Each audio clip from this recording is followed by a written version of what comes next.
Prodi Ilmu Kesehatan Masyarakat, Universitas Jambi.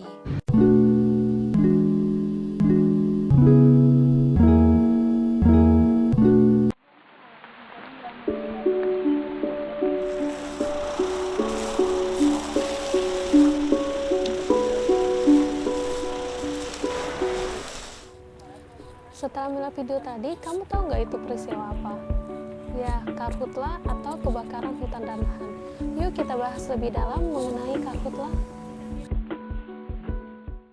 Karhutla, kepanjangan dari kebakaran hutan dan lahan, yaitu keadaan pada lahan dan hutan yang dilanda api sehingga mengakibatkan kerusakan serta dampak yang merugikan.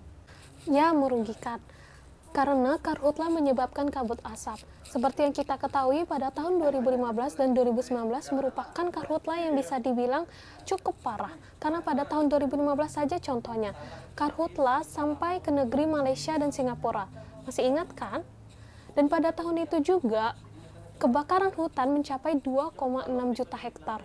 Luas sekali bukan? Dan pada tahun 2019, kalian ingat nggak peristiwa ini? Pada saat itu merupakan lagi heboh-hebohnya di Indonesia. Langit merah di Muara Jambi. Terutama kita yang di Jambi sangat kaget bukan? Di Indonesia ada 9 provinsi yang memiliki risiko tinggi terhadap terjadinya bencana karhutla karena perubahan iklim. Berikut provinsinya.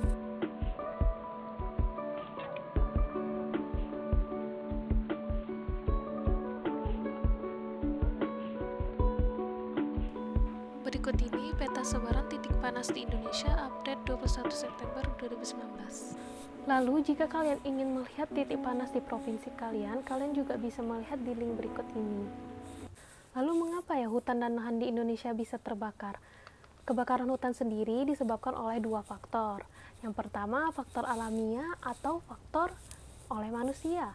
Nah, alami seperti musim kemarau, petir, ataupun lelehan lahar gunung api. Kalau misalnya yang perbuatan manusia itu seperti mengeksploitasi sumber daya alam, ataupun membuka lahan dengan cara membakar, ataupun dengan tidak mematikan api unggun. Dan dilihat di Indonesia ini 99% dari kebakaran hutan ini disebabkan oleh perbuatan manusia, yang berarti hanya 1% saja yang disebabkan secara alamiah. Karhutla sendiri memberikan banyak dampak yang merugikan loh. Pertama, dampak langsung, dampak ekologis, dampak ekonomi, dan dampak kesehatan.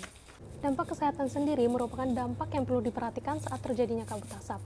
Masalah kesehatan yang terjadi saat kabut asap seperti ISPA, asma, penyakit paru obstruktif kronik, penyakit jantung, dan juga iritasi. Kabut asap akan berdampak pada tingkat pencemaran udara. Oleh karena itu, kalian perlu mengetahui indeks standar pencemaran udara atau ISPU. Berikut ini tabel ISPU yang dapat kalian lihat beserta level dan dampak kesehatannya.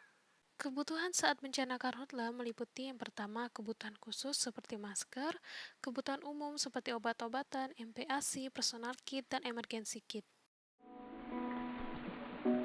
Yang pertama, hindari keluar rumah apabila tidak memiliki kepentingan.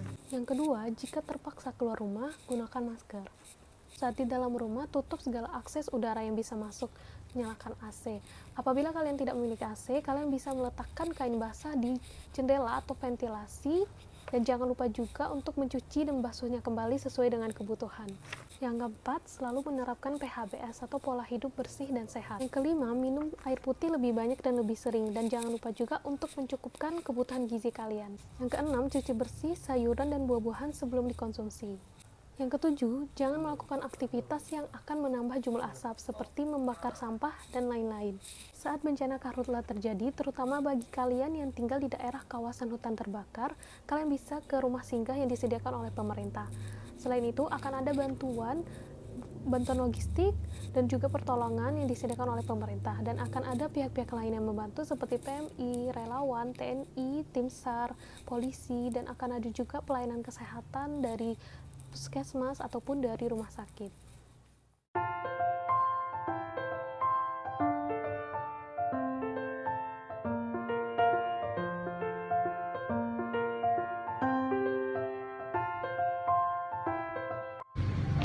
Saat kebakaran hutan terjadi, jangan lupa untuk ikuti arahan pemerintah, minum air putih yang cukup